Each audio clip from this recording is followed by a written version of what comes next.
Tudo começou com um casal de adolescentes e um corpo. Eu sou delegado assistente nesta pequena cidade há muito tempo. Geralmente é pacífico, mas numa noite algo terrível aconteceu. E eu devo a eles a minha vida. Olá, pessoal. Sejam bem-vindos a mais um vídeo no canal. Aqui você encontra casos reais, bizarros e assustadores toda terça-feira. Não se esqueça de se inscrever no canal e deixar o seu like. Era uma noite de sexta-feira tranquila. O tempo parecia se arrastar enquanto eu estava no carro da patrulha. Estava estacionado de lado, bem à vista, mais ou menos na metade de uma reta de terra. Essa área era propícia para adolescentes imprudentes que corriam um contra o outro. Realmente, não havia muito mais para fazer além de esperar que um deles ultrapassasse a linha, apenas para que eu tivesse algo para fazer. Dois pares de faróis viajando lado a lado se aproximaram da esquerda por volta das 10 horas. Pisquei minhas luzes como um aviso. Imediatamente os carros desviaram para uma única pista e eu ri sozinho enquanto passavam a uma velocidade lamentavelmente lenta. Enquanto passavam, eles abaixaram as janelas para gritar comigo, algo sobre serem cidadãos exemplares e não sonhariam em correr pela estrada. Claro, pensei sarcasticamente. Eu sem dúvida arruinei a noite deles. Meu chefe, o xerife Josh, me contou sobre um caso interessante alguns anos antes de eu começar a trabalhar aqui. Supostamente havia um grupo de campistas que desapareceu. Eles partiram para a natureza na sexta-feira à tarde, apenas para terem desaparecido completamente na segunda-feira de manhã. Seu acampamento foi encontrado em uma área restrita. Essa área era proibida apenas porque estava perto da propriedade particular vizinha. Os proprietários, a família Torres, eram muito específicos sobre pessoas atravessando suas terras. Mas o acampamento não estava exatamente em sua propriedade e nada estava fora do lugar. Não havia evidências de ataque animal ou crime. A fogueira estava apagada e todas as suas coisas foram deixadas para trás. Trabalhadores de resgate e voluntários procuraram por 2 semanas. Eles não encontraram nada, nem mesmo uma pegada na terra macia. Era como se os campistas tivessem simplesmente evaporado no ar. Perguntei ao meu chefe: "Você acha que os Torre tiveram algo a ver com isso?" Ele respondeu: "Não fale sobre essa família, não é sábio mencionar o nome deles." Ele respondeu tensamente, encerrando a conversa. Para ser honesto, eu já tinha ouvido falar dos desaparecimentos antes de o xerife me contar. Tinha aparecido nas notícias locais na época. Na verdade, eu me lembro desse caso. Foi uma situação realmente perturbadora para a comunidade. Parece que os desaparecimentos foram um mistério intrigante naquela região por um bom tempo. Enquanto isso, eu estava curioso para saber mais sobre a sua investigação. Perguntei se ele havia encontrado alguma pista ou algo que pudesse lançar luz sobre o que realmente aconteceu com as pessoas desaparecidas. Eu estava bastante cético em relação às alegações sobrenaturais do xerife. No entanto, a investigação que se seguiu começou a me fazer questionar minhas próprias crenças. Quando comecei a vasculhar os arquivos locais e a entrevistar pessoas na comunidade, descobri uma série de padrões intrigantes nos desaparecimentos. Parecia que as pessoas desapareciam principalmente durante a lua cheia, o que poderia ser apenas uma coincidência, mas era uma constatação interessante. Além disso, muitos dos desaparecidos tinham algo em comum. Todos estavam envolvidos em atividades relacionadas ao ocultismo ou tinham algum interesse em fenômenos paranormais. Isso poderia explicar algumas das teorias do xerife sobre forças sobrenaturais em jogo. Enquanto eu continuava a investigar, me deparei com relatos de testemunhas oculares que afirmavam ter visto estranhas figuras sombrias nas proximidades das áreas onde as pessoas desapareciam. Alguns descreviam essas figuras como sombras humanoides, enquanto outros falavam sobre criaturas que pareciam estar fora deste mundo. No entanto, esses relatos eram vagos e muitas vezes contraditórios. Decidi me aprofundar mais, procurando por lendas locais ou mitos que pudessem estar relacionados aos desaparecimentos. Foi quando descobri uma antiga lenda sobre uma entidade sombria que, segundo a crença popular, vagava pela floresta durante a lua cheia, capturando aqueles que estavam envolvidos em práticas ocultas.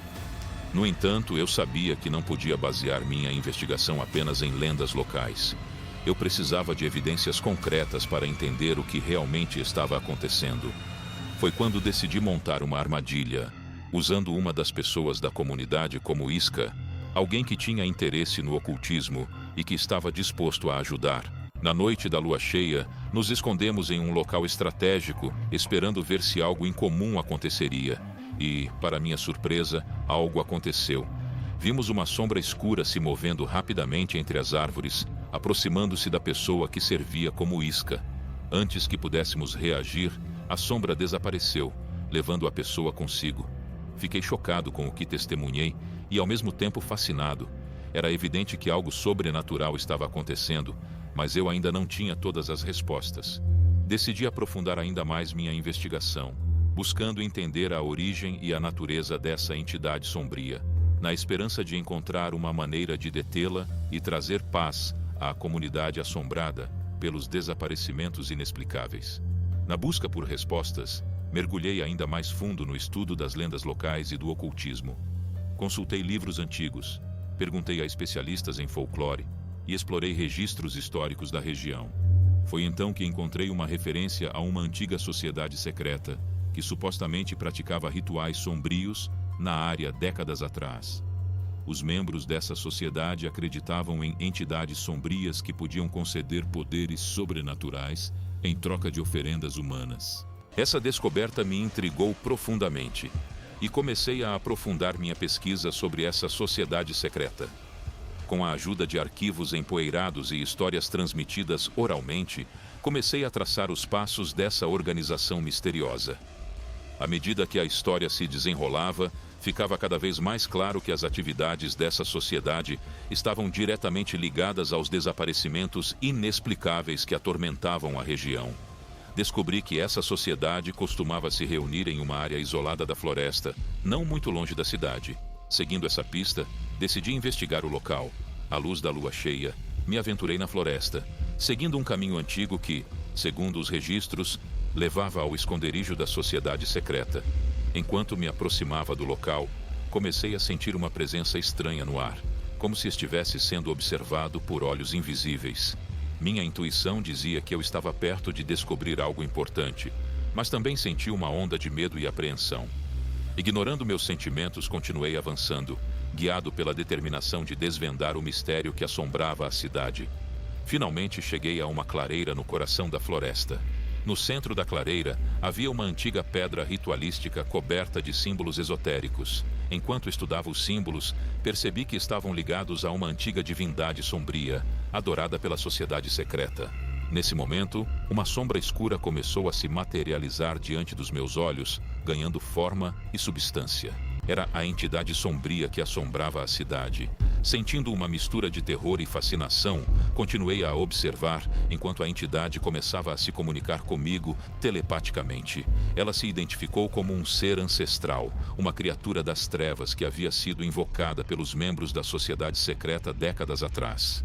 A entidade explicou que, ao longo dos anos, ela se alimentava da energia vital das oferendas humanas feitas pela sociedade, mantendo-se oculta nas sombras. No entanto, com o passar do tempo, seu poder começou a enfraquecer e ela precisava de mais oferendas para se fortalecer novamente. Foi assim que os desaparecimentos começaram, à medida que ela saía de seu esconderijo para capturar as vítimas. Compreendi que minha curiosidade e investigação haviam despertado a entidade e agora eu estava em perigo. Ela ofereceu um acordo. Se eu lhe trouxesse mais oferendas, ela me deixaria em paz e pouparia a cidade.